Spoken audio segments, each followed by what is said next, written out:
Breakout आता है किसी भी स्टॉक में, मान लीजिए अगर ब्रेकआउट आने वाला होता है तो उसे हम लोग कैसे पहले से प्री आइडेंटिफाई कर सकते हैं, पहले से हम उसे फाइंड आउट कर सकते हैं कि happens, breakout will happens, right.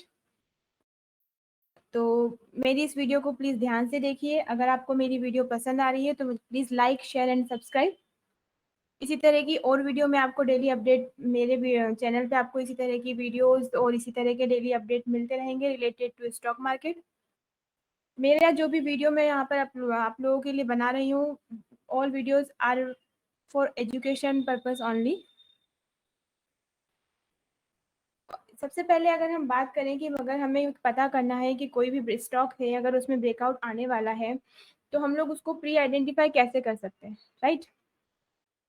जब भी अगर किसी स्टॉक में अगर मान लीजिए ब्रेकआउट आने वाला है, मैं आपको चार्ट पर दिखाती हूँ। मान लीजिए ये कोई एक स्टॉक है, नाम doesn't matter, just for an example मैं आपको बता रही हूँ, राइट। अगर मान लीजिए कोई स्टॉक में ब्रेकआउट आ रहा है, अगर वो पहले से, मान लीजिए कोई भी स्टॉक है, ठीक है, एक मान लीजिए ये स्टॉक का अपन एग्जांपल लेते हैं। ये स्टॉक क्या है, प्रीसीडिंग डाउन ट्रेंड, ठीक है, पहले से ये डाउन ट्रेंड में चल रहा है। उसके बाद यहाँ पर इसे एक सपोर्ट लगा, ठीक है।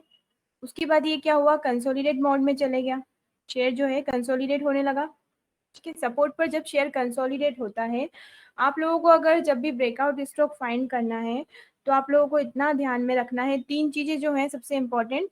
सबसे पहले तो प्रीसीडिंग डाउन ट्रेंड, देन उसके बाद कंसोलिडेशन, और जो प्राइस है वो क्या बना, हायर लोज बनाना चाहिए, ठीक है, like this, high low, high low, high low. Price क्या हो रहा है, ऊपर की तरफ शिफ्ट हो रहा है, ठीक है। ये क्या हो रहा है, प्राइस ऊपर की तरफ शिफ्ट हो रहा है, this one and this one, okay. उसके बाद थर्ड जो लास्ट इंपॉर्टेंट चीज है, हमें क्या ध्यान में रखना है, वॉल्यूम्स, ठीक है।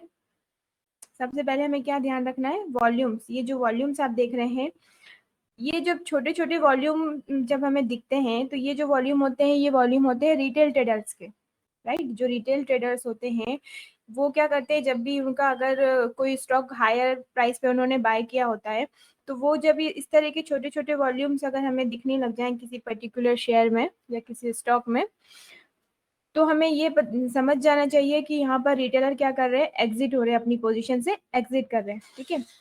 क्योंकि जो एफआईज होते हैं, जो बिग प्लेयर्स होते हैं, वो कभी भी छोटे छोटे वॉल्यूम में प्ले नहीं करते, ठीक है। वो प्ले करते हैं कब, जब इस तरह के वॉल्यूम का फॉर्मेशन हमें दिखे, तब हमें समझ जाना चाहिए कि अब इस पर्टिकुलर स्टॉक में एफआईएस की एंट्री हो चुकी है, ठीक है।